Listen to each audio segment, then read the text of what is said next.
دو مومن اور دو کافر دوست۔ حافظ ابن کثیر رحمۃ اللہ علیہ نے حضرت علی رضی اللہ تعالیٰ کا یہ ارشاد مصنف عبد الرزاق اور ابن ابی حاتم رحمۃ اللہ علیہ کی روایت سے نقل کیا ہے کہ دو دوست مومن تھے اور دو کافر۔ مومن دوستوں میں سے ایک کا انتقال ہوا اور اسے جنت کی خوشخبری سنائی گئی۔ اسے اپنا دوست یاد آیا۔ اس نے دعا کی کہ خدایا میرے فلاں دوست مجھے آپ اور آپ کے رسول صلی اللہ علیہ وآلہ وسلم کی اطاعت کی تاکید کرتا، بھلائی کا حکم دیتا اور برائی سے روکتا تھا، اور یہ یاد دلاتا تھا کہ مجھے ایک دن آپ کے پاس حاضر ہونا ہے، لہذا اس کو میرے بعد گمراہ نہ کیجیے گا تاکہ وہ بھی جنت کے وہ مناظر دیکھ سکے جو آپ نے مجھے دکھائے ہیں، اور آپ جس طرح مجھ سے راضی ہوئے ہیں اسی طرح اس سے بھی راضی ہو جائیں۔ اس دعا کے جواب میں اسے کہا جائے گا کہ جاؤ، اگر تمہیں معلوم ہو جائے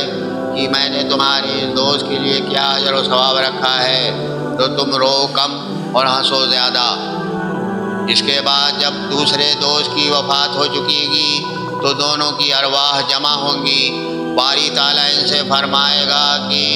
تم میں سے ہر شخص دوسرے کی تعریف کرے، تو ان میں سے ہر ایک دوسرے کے بارے میں یہ کہے گا کہ وہ بہترین بھائی، بہترین ساتھی اور بہترین دوست ہے۔ اس کے برخلاف جب دو کافر دوستوں میں سے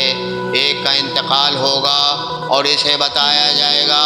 کہ اس کو جہنم میں ڈالا جائے گا تو اسے بھی اپنا دوست یاد آئے گا۔ اس وقت وہ یہ دعا کرے گا کہ خدایا میرے فلاں دوست مجھے آپ کی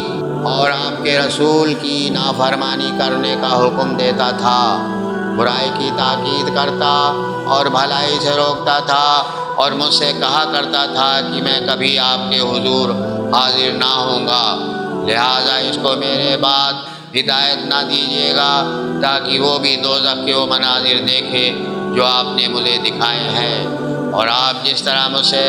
ناراض ہوئے ہیں اسی طرح اس سے بھی ناراض ہوں۔ اس کے بعد دوسرے دوست کا بھی انتقال ہو جائے گا تو دونوں کی روحیں جمع